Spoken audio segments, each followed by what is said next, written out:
Hey all, and welcome back to Fuzzy Dirty Gaming, and a very quick video on the channel as I've decided to play Blast from the Past just because I wanted to play around with Sentinels again because they're such good fun. So it's just a very quick video to go through my character on sort of day 1 or 2, why I've picked this particular character, and just a few hints and tips if you're doing this event and trying to get to 90 or you want to craft some mega items with recombinators. There's just a few tips I've got that I remember from last league that might help out people that maybe never played Sentinel. So I'll start with my character. The reason I've gone for Reign of Ours Raider, haven't played it for a league in a bit. Really enjoy it as a league start build because Raider gets tons of defenses that are good for Sentinels early on. So as per the intro, you get spell suppression towards the end of the campaign. With a pair of 1C boots, you get ailment immunity when you do your third lab. Once you get Uber Lab done, you should be at about 95% chance to evade with grace and just some half decent evasion gear. And it just helps stay alive because yes, you might get the odd big hit, but you're going to be evading 19 out of 20 attacks. If you're unlucky that the one big attack that happens on the map hits you, it's just unlucky, but I haven't really experienced much of that. Most of the deaths have been from either DC or lag or doing maps that I know were going to be horrible, but I had to get it done for completion or to progress. So we'll just very quickly go through the gear, but there are loads and loads of guides on my channel for Reign of Ours, and I've pretty much gone a similar route. I haven't really done much different apart from I stayed in the campaign a little bit longer to make sure I had enough life in maps to feel okay. Other than that, pretty much the same. So we have a bow with double elemental crit and attack speed. This could obviously be better, but I don't know if I want to go farming essences just for a week event. I think this bow works absolutely fine. I'll go through how I got the attack speed because the bows were mega expensive, but I managed to move a fracture from a poor base over to a good one for quite cheap. And I'll go through how you do that if it's something that you wanted to do. Everything else not really worth going through. It's life and evasion, basically.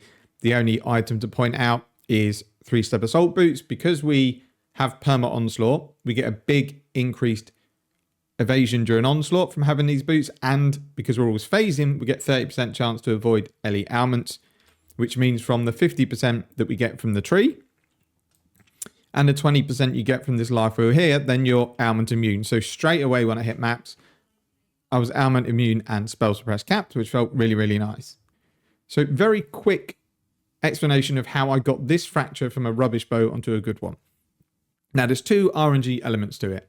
The first one is that you need this fracture to actually go across, but we can give a very, very high chance. I think it's like 80% chance for that fracture to move across. The issue is you're not guaranteed what base you get. It's 50-50. So it could be that we recombinated the bow with our original bad base and it kept the bad base. Then you'd then have to find another base to recombine and go again. You will eventually have a chance of losing that suffix fractured, but you've got about an 80% chance of moving it across to the new base, and it's 50-50 as to what base you get. The reason I went for this is there wasn't really anything on the market that was less than like 5 or 6 divines, and I don't have that sort of currency. So we'll use these boots in an example. These are item level 22. These are item level 70. So when we recombine the item, it's going to be somewhere between 45 and 50 because it's going to be between those two item levels. So that's the first important thing you need to take into account. Secondly, as I said, it picks a base at random. So it could move this base up to mid-item level 40s or move this one down. When you are dealing with fractures, prefixes and suffixes are totally different. So if you're only bothered about suffixes, it doesn't matter what prefixes you've got on the item at all. They don't share the same pool with suffixes. So let's say with this example, we have fracture cold resistance and then we have lightning resistance. If you want to give your best chance to keep that cold resistance, you want lightning resistance as your only suffix on the other item. What that then does is puts 3 mods into a pool, and most of the time it's going to pick 2 mods. It has to pick lightning resistance and it has to throw the one lightning resistance away because it can't roll it twice. That means if you get a 2 mod item, you're guaranteed to get your fracture if it rolls with 2 suffixes. Now, unfortunately, I don't have any regals left to demonstrate this, and I crafted this with lightning resistance essences. We can go again actually and see if we can get just one suffix. It's unlikely. There we go. Perfect. So we have lightning resistance here, which means this is guaranteed when we recombinate to put lightning resistance on the item. If it goes to 2 suffixes, it will give you your fracture. There is a small chance that recombinators just decide, I'm going to give you all random mods and totally reconfigure the item, which is just a case of bad luck. So let's go to Armor Recombinator and we'll just show an example of this here. So it's moved it over to the deerskin boots it was already on. And there you go. You can see because it's put 2 mods on there, it's actually made it a 6 mod item. We've now got our spell suppression, resistance moved across. But in this case, this was the original pair of boots. So actually it failed because we wanted it on those intelligence boots. Then what you would do if you need to move it over again, because it failed, you just scour it and do the same process. Match a suffix and then recombinate. The more suffixes you have in the pool, the less chance you have of your fracture going across. And prefixes work exactly the same. There's loads of videos on YouTube about how to do it. I just thought I would summarize it quickly in the video. Other than that, I've not really played around with recombinators, but I will. I've got some time off work at the end of next week, so I'll probably leave this character for a few days, come back on Thursday and just see if supplies are a bit more abundant and things are a bit cheaper, because pretty much everything is expensive. I've sold some insane items for crazy currency because there's just not much supply on the market. Div cards that might be 1C at League Start at 5 or 6C.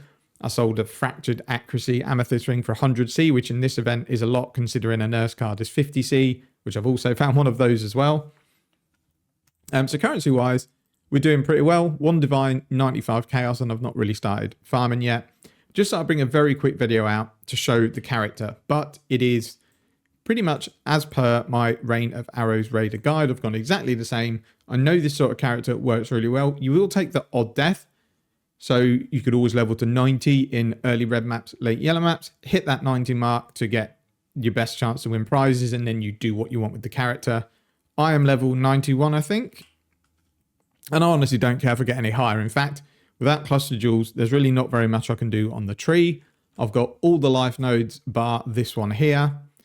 And then I've got all of the damage nodes I can really. There's really not very much I can do unless I get 3 to 4 more points, which is not going to happen. So for now, we're just going to throw the character at content, let him eat up all the deaths that Softcore throws at him, and then we'll go from there, or her. I'll bring out another video probably towards the end of the week. I may also stream this character on Twitch if I get a chance, because I'm off work for the end of the week. That's it. Just a very quick video because people were asking what I was doing because they noticed I had a character in the event. Thank you very much for watching. Take care and see you in the next one.